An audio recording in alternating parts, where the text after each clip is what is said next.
Alright guys, I am back from my vacation, and to be honest, I was very much missing making videos for my channel, so let's dive into this new episode of X-Men 97.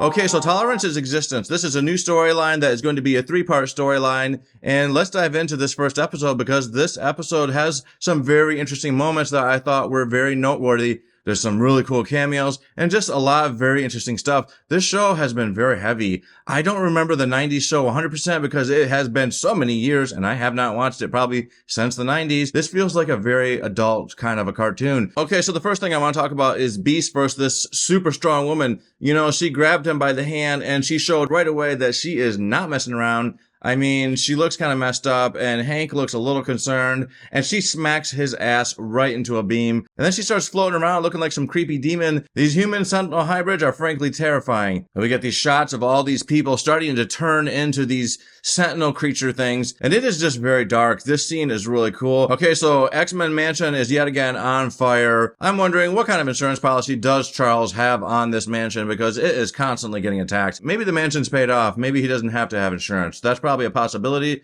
because I don't think any insurance company is going to insure this place. It's just constantly getting destroyed. Seeing Nightcrawler and Wolverine defend Rogue and go up against these Sentinels was super awesome. This scene was very badass. It was really cool seeing Nightcrawler get his hands wet. And it reminded me of X-Men 2. His opening scene in X-Men 2 was also really cool. And this was reminding me of that, giving me serious vibes of 2002, 2003. I can't remember which year that was. Everyone can kind of agree Jubilee isn't the coolest person. And even she's starting to think it. She's wondering why can't she fly, but she tries anyways. And she starts falling to her death. Luckily, her boyfriend came in clutch, saved her ass from falling to the ground. Let's talk about Jean Grey telling Cable to put on his seatbelt. What a motherly instinct. You know, he might be way older than her, literally in years, but she is not gonna play around. She is the mama in this room. This scene was really cool because it has product placement, and also because Cable seems very enthused to see that his father has a Porsche. It seems Porsches are popular even in Cable's timeline. Magneto turning out to be alive was a cool surprise for me, and also seeing him get freed and use his super magnetic powers to basically shut down every single one of these Sentinels. This scene was super badass, and it just established that Magneto is one of the most powerful mutants in the world, and he is a force to be reckoned with. We got Spider-Man swirling through the cities. Is this the same Spider-Man from Amazing Spider-Man? Looks like we got Silver Samurai showing up, and we have Omega Red, who has yet to show up in this season as a main villain, but it was super cool to see. I have to imagine that he is in the cards. We get some really cool flashbacks into Bastion to find out who this guy is, what he's all about, what is his issue. I thought the scene was really cool because I like seeing a backstory to my villains and seeing what makes them tick. We have a very small cameo where this guy is seemingly having a meeting with this evil league of whoever, and we got Dr. Doom here. We have Baron Zemo showing up. Some lady whose face is mostly obscured. Tell me, who is this lady? If you know, put her name in the comments, because I'm just curious. Obviously, they're showing 2 big cameos, so I'm assuming that this woman is supposed to be someone that is popular from the comics, but like I said, you can't really see her. And yet again, we get a really cool montage where the evil villain is explaining his secret plan and showing off his secret factory. And he is lowering Joe Dirt. He even calls him an average Joe, but let's be honest, he looks like Joe Dirt. He's lowering Joe Dirt into this green shit,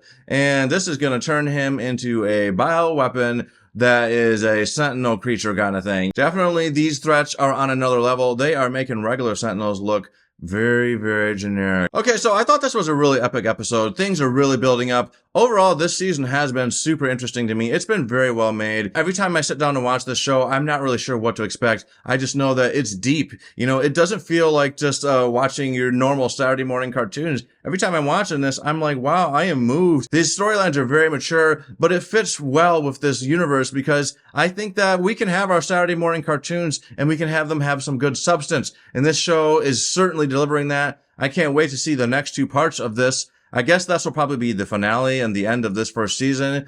It's been a great season. I am very happy with it. I'm very concerned about what's going to happen in the next season since they fired the showrunner. He seemed like he had a good vision. Will they find someone that still has good vision? Who knows? Hopefully these next 2 episodes give us some really good cameos, because I really enjoyed seeing Spider-Man. I thought it was awesome in the previous episode seeing Captain America. It is just cool seeing where we don't have a rights issue in this animated form, because these characters were all showing up in the animated series back in the day as well. And it's cool to see that, yes, while certain studios still have rights to certain characters in live action form, they're able to make it work, because it does make it feel more authentic and more lived in. This is a real world. There are many superheroes in this world, not just the X-Men. So it is cool that we're seeing that. But that's my thoughts. Did you guys like this episode? What do you think? What is the best part of this episode? Was that the Spider-Man from the animated series in the 90s, or was that a different variant of Spider-Man? Let me know what you think. As always, if you like this video, please hit the like button. And if you want to hear more things from me, please subscribe to this channel. And that's all I have to say, folks. Later.